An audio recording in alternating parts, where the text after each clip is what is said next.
Welcome, welcome, welcome. This is Keeping It Real on Purpose. And today's conversation, I'm honored to have Bambi Lynn with us today, a voice of truth and strength and vulnerability. Today, we're diving into a kind of loss that doesn't always get flowers or sympathy cards, but the loss of a dream. Hmm. And I just want to introduce Bambi to us. How are you today? I am good. I did bring Awesome. my coffee, but then you changed the topic That's here. early in the morning, lady. Early in the morning. I Early in mean, the here I morning. bought it. I didn't even drink half of it. Like I'm late. I was saving half of it for this No, conversation. no. My audience knows that I'm a morning coffee drinker. They know Oh, that. that's And funny. I'm in the evening, I'm a tea drinker because I'm getting ready to lie down. Yeah, So that's funny. But at least my yeah. cup says, which works, which is great. It says "in Christ Yes. alone." Okay. So Oh, this is my awesome. cup. So Okay. Awesome. So, Bambi, you said in your pre-interview forum, you said the death of dreams are just as powerful as the loss of my grandchild. That statement alone brings so much weight and truth. Can you talk about that with us? absolutely. I tell people that there's all kinds of death. There are physical deaths, which, I did lose, had the loss of a grandchild.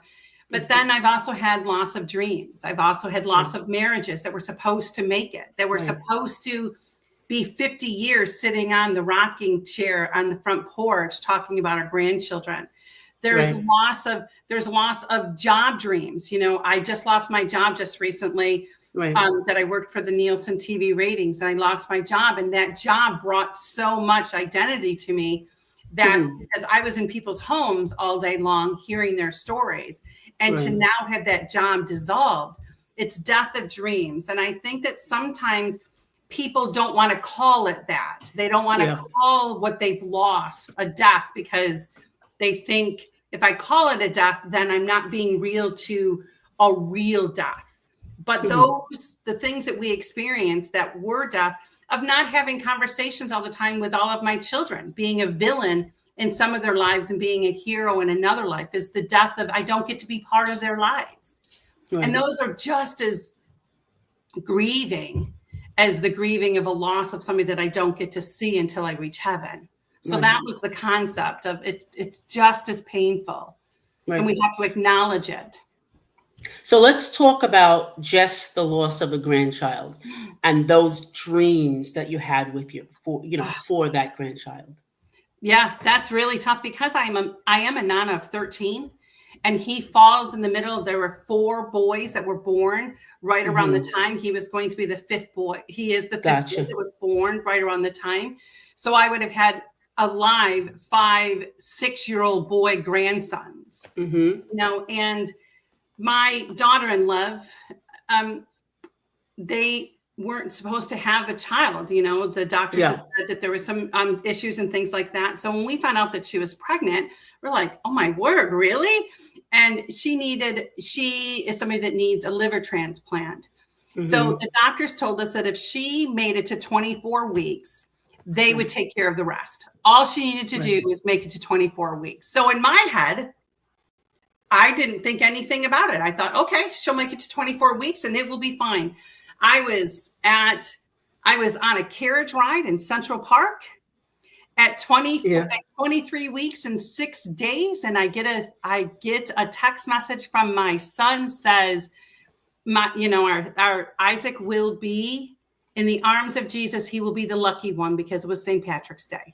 And I was Okay. like, what are you talking about? You know, Right. Right. it was so shocking to me. Hmm. And because I just never thought it would happen. Hmm. I thought Hmm. they named him Isaac, first of all, so I'm thinking, okay, God, there's a sacrifice. Give me a ram. What are you doing? They were young Mm. kids. And it was such a devastation because they lived in California and we all lived on the East Coast. Right. So the only way that I had the privilege of being able to even be introduced to my grandson is that my daughter-in-law FaceTimed me, and she introduced me to Isaac. And at that Hmm. time he was still alive and he was in our Right. arms. And then, an hour later, he was gone. Right. Um, And I say about the death of a dream in our lives too, because I was not married at the time. I've been divorced a couple times, and I had to suffer that loss by myself, Right. because the death of the dream of a marriage didn't work. And so I was angry. I was also angry that I was laying in a bed by myself and having to deal with the loss of That's my deep. grandchildren, Yeah. when all the rest of my children had partners to be able to lay in bed and talk about it and to think about it. Right. And so it was consuming to me, because I was it, and nobody was calling me to make sure I was okay, because they were all grieving themselves and they had each other. So that was very difficult. And that's why sometimes I get reminded when things happen in my life that the death of a dream of a marriage and a family unit was also part of the healing process. Right. So you talked about, when you were grieving about that and being alone, and sometimes grieving a dream like that, having a grandchild can be, also, some shameful things can come up, especially when you lose them, but other things come up. And you're expected by people to move on, right? You're just expected, oh yeah, it's time to move on. But when we ignore that pain, it becomes the invisible grief. And I like how you said you realize along the way that you didn't have anybody to help you grieve as well. Yes. You didn't have that support, which Yes. is so monumental. So the grief shows up in our bodies, in our realization, our choices, our fears. It shows up. Like you're saying, hey, I don't have anybody to deal with this with. Now I got to deal with this. What helped you realize you were grieving more than just one thing? My faith. I would say definitely my faith, and having to deal, and then my children even got upset with me a little bit and said, Mom, this is, when I would bring it up and I would want to talk, they would say, Mom, this isn't about you. This is about so-and-so and so-and-so. I'm like, I'm not trying to make it about me, but I want you to understand I'm doing this alone. And when I went to the grave site, everybody had each other. And then even her parents, were holding on to my son and the mother, and I was put back in the back. And I didn't know how to, because everybody had a unit, and it was such a devastation to be alone. And I had to, I had to go into the valley, and cry out. I had to, I was mad. I was so mad that this hit our family. I was so mad that I was mad at God for a moment. And I think that my friends gave me the opportunity to be able to be mad at God. And God's got exactly. He has huge shoulders for us to be able to put our fist up to him and say, how dare you? Why did you give Abraham a lamb and you didn't give us? Why would this happen to this young couple? Why would you do that? The questions, and then the calmness of the questions, and then being able. I think that sometimes people want to suppress because they think that nobody's going to understand. The worst thing to do is suppress.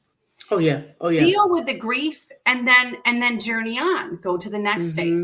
Deal with the grief, then journey on. And I'm going home. I'm originally from Buffalo, New York, and that's where Isaac is buried. And I go every year to go back. And what has helped me to heal?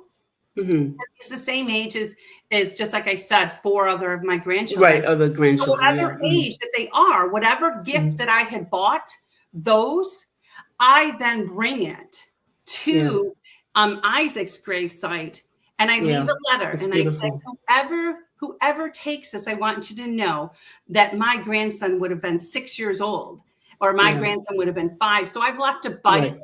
I've left donuts. This time I'm leaving Nerf guns, for people to know that, he lived. And just like I said before we started the conversation, that I picture him running around heaven, trying to get everybody to get to the clouds, so to speak, so they can all look down and see his nana.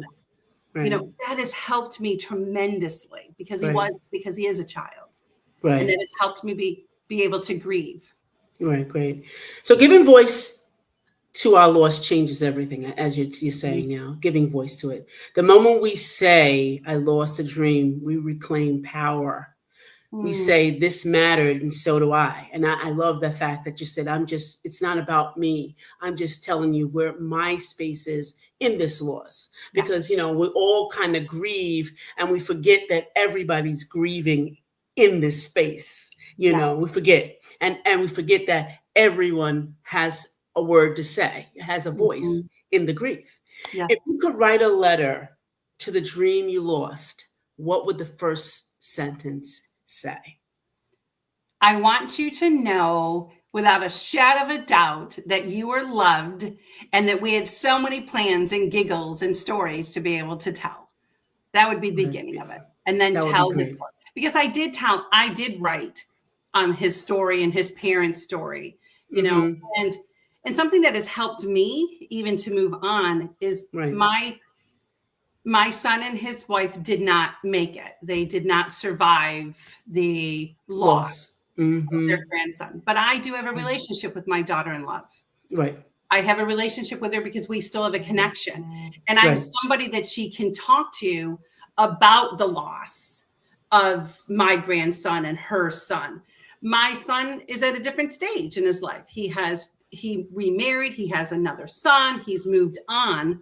So she's my connection. In fact, when the very first time I was going to go to the grave where Isaac is buried, I forgot where he was and I had to call her and I'm crying because I'm thinking, I'm his Nana. I should know where he's at.